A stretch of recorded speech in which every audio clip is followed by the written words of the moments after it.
અહીંયા અનેક પોલીસ મિત્રો, પોલીસ કર્મચારીઓ, પોલીસના અધિકારીઓ આપણી સેવા અને સુરક્ષા માટે ખડે પગે છે. એમની માટે જોરદાર તાળીઓ થઈ જાય. પરંતુ હાલમાં જ દેશી દારૂને લઈને, ડ્રગ્સને લઈને, પોલીસ પરિવારના વિરોધને લઈને જે મીડિયાની અંદર ચાલી રહ્યું છે, ત્યારે હું 100% એવું માનું છું કે આ ભ્રષ્ટાચારી ભારતીય જનતા પાર્ટીની રહેમ નજરથી ગુજરાતના 33 જિલ્લાઓમાં, તમામે તમામ તાલુકાઓમાં, ગામોમાં દેશી દારૂના અડ્ડાઓ ચાલી રહ્યા છે, ડ્રગ્સના અડ્ડાઓ ચાલી રહ્યા છે. અને આના કારણે આ ગુજરાતના હજારો કરોડો યુવાનો દિવસે ને દિવસે બરબાદ થઈ રહ્યા છે.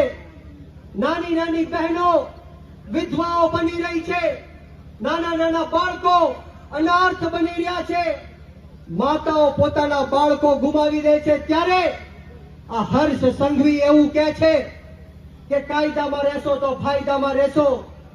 પરંતુ હર્ષ સંઘવી, તમે આ પોલીસને જ કાયદો તોડવા માટે મજબૂર કરો છો. આ ગુજરાતની જનતા જડબા તોડ જવાબ તમને દેવાની છે.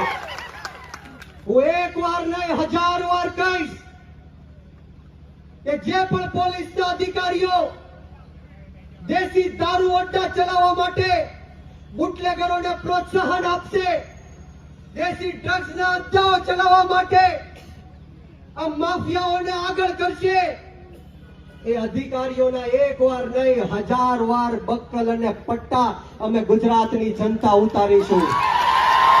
અને આ ભ્રષ્ટ અધિકારીઓ નહીં, પરંતુ હર્ષ સંઘવી, જો આ અધિકારીઓને તમે છાવરવાનું કામ કરશો, તમે આ બુટલેગરોને છાવરવાનું કામ કરશો, તો આ ગુજરાતની જનતા અધિકારીઓની સાથે સાથે હર્ષ સંઘવીના પણ બક્કલ અને પટ્ટા ઉતરાવી દેવાનું કામ કરશે. યાદ રાખજો, આપણો ભારત દેશ સંવિધાનથી ચાલવા વાળો દેશ છે. આપણે કોઈનાથી ડરવાની કે ગભરાવાની જરૂર નથી.